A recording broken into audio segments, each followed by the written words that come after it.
Good. Okay, let's turn to a page here. Ooh, here we go. The Yuan-ti Society, or lizard folk of some sort. Hope I'm pronouncing that correctly. The Yuan-ti are descended from humans whose bloodline have been mingled with those of snakes. The evilness, cunning, and ruthlessness are legendary.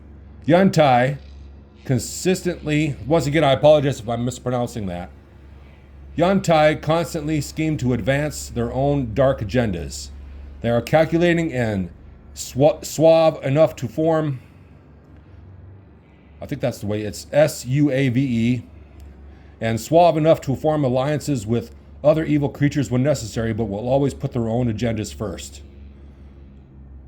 All Yuan-ti possess some snake-like features, and many have snake-like body parts. Yuan-ti speak their own language, plus common, draconic, and abyssal. Combat. Yuan-ti are geniuses and fight as such. They plan elaborate traps and utilize their surroundings superbly in combat, preferring ambushes and direct confrontations. They also prefer ranged attacks and spells than to melee combat. Ranged attacks and spells, that's what they prefer. They're deadly then.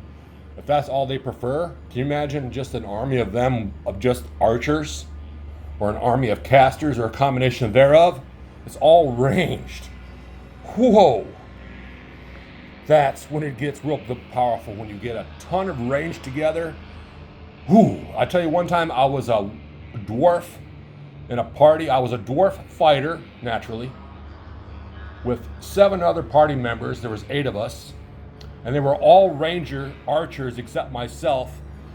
And we were fighting giant hill giants, and before I could even get close to them with my battle axe, the giants were already dead from all the arrows that had penetrated.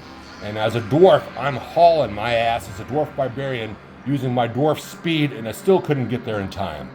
And that was real in an adventure. Yeah. Where was I? In a mixed group, the least valuable and powerful attack first. This means that the purebloods go before the half-bloods, which go before the abominations. Okay.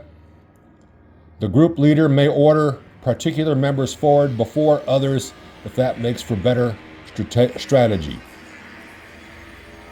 And then it's got different types of things you can talk about here, and So let's continue. Let's find another thing to talk about here.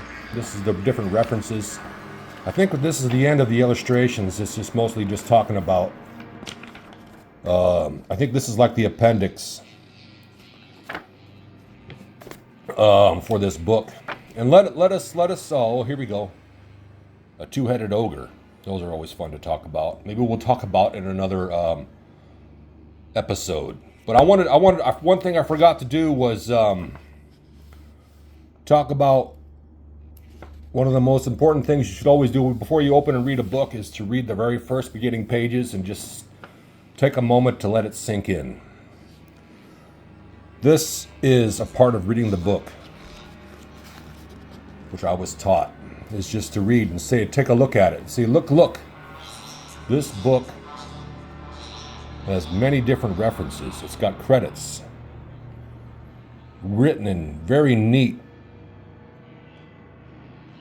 writing, painstakingly taped to look like a work of art. It's got a table of contents with an alphabetical listing of all monsters so far when this book was written for a campaign. And then, of course, you can make your own monsters as long as they're appropriate and not overpowered. Whatever. Or you can make a monster so incredibly overpowered that they're impossible to kill, which I believe there's only one in the whole entire realm that could never ever be killed. It will always find a way to resurrect. And for the life of me, I can't remember what that monster is. It's a unique, only a one-of-a-kind monster. You probably know the name of it. You probably could tell me in the comments. Oh gosh, I wish I could remember. I'll have to save that for another episode. So yeah, so when it's got the introduction, this Dungeons and Dragons role-playing game, the game that defines the genre that has set the standard for fantasy role-playing for more than 30 years since the printing of this book. So add another like 30 to 40 years, and then you've got like 70 years of content, of lore, backing this up. And all the other copycats that were inspired, and I don't mean copycats in a light way as a form of trying to put them down. It's almost like a term of endearment in this case because of the inspiration that this book and the game itself gave to so many future type games in this genre. Yes, it's that magical. Yes. Then it's got different types of treasure, alignment, challenge ratings. You see, here's the challenge rating. This shows the average level of party adventures for which one creature would make an encounter for moderate difficulty, assuming party of 4 fresh characters. There you go. I said 6. I was off by a couple, but you know, even I think 6, I think you're going to be okay. 4, though, is the recommended minimum for a challenge rating, apparently. Then it's got your skills, level adjustment, different feats for the monsters. It's got everything here. And then it starts with the very first one on the list is the obeleth. And the very last one on the list, if we look at the table of contents, is the zombie. Oh yeah. Hope you've enjoyed this reading today. Dungeons and Dragons Monster Manual, Core Rulebook 3, version 3.5. Hit that like button and subscribe. Thank you for watching.